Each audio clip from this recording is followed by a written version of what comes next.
parumana nzvimbo tarungotaura kuti nyaya ipere kufa kwemunhu. Saka iwe ufunga kuita sei?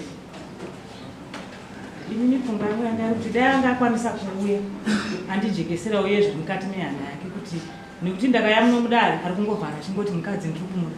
Asi musi wamakatiti endai kumba unoenda kumba kwake umufone manheru yake takasvika tikaita noisi akati kudare ndatendera mukadzi pamusana pekuti anenge aite nharo nedare asi inini kugarisana newe handigarisane newe.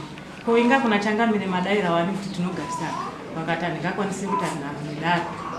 Atezva hanzvadzi yakupira dare ichidikirira kuti kuda pfuma makuda kudya nhasi. Saka izvozvo zvina handigare nehuru. Saka nhasi pandamuka makuseni Changamire wakati muri kuenda neni tuye tese tiri kuenda here. Vakati kupi ndikati panyama ropa zvakanzi handisi kukwanisa kuya ndikurwara. Vanango wasiyo vari kumba pandafamba uba. Shuwa afoni chikuda mundare. Vanoti afoni. Akati munhu andikumbira ndikurwara ndikati aukatsa kurwara. Vafanira kutaura vanhu tauro afona mumoto.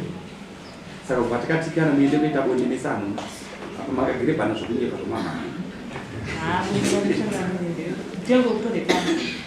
Makandijere kutsvatika kuti ende kuita bonde. Handifane kuti ndikufanga pane noise yacho. Tinakurara chipokotana. Hatina kutorara chipokotana. Makarara ndekuti mumba akatouya zveshuwa. Asi achingoya ndipopoka paitika nyaya yekuti maendere ekudare kwaChangamire. Mafurana nehanzvadzi yako kuti mundiwe mhanyire kubvisa pfuma.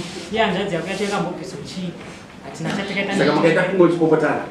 Kumba ndatoenda naye akatondisira kuno Changamire ndakazotera nemota yemukwasha wamukubva wakisita. Uya ndakazoenda naye akatobvira kutondisira kuno. Don't worry. Neto unoya mswadi. Let's go to mswadi. Mswadi 3 mswadi 3 washinzwa. Noza kisomo sana ya mswadi. Kubatapeza nyaya. Sasa upenyu wako ufunga bora usiya mume unaita si. Changamire nini magara ndakaita haaditi. Kutengesa handibvumiwi kutengesa. Mikando anonditigara. Vana vacho ndinovachengeta nei iye wacho hasi kukwanisa kundisapota handina chandinoita ndinongonzigara. Saka kugara pandakaita mutengo kuti takatosiyana.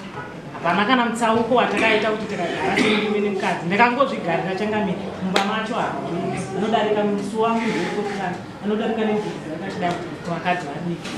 Gumbo rake ripinde. Saka ndakangozvigarira Changamire. Mutengo kuti ndakatoramba. Asi kuti vabuditse point yekuti handikude ndikuona panguva remene. Wewe mwana umeyamswacho.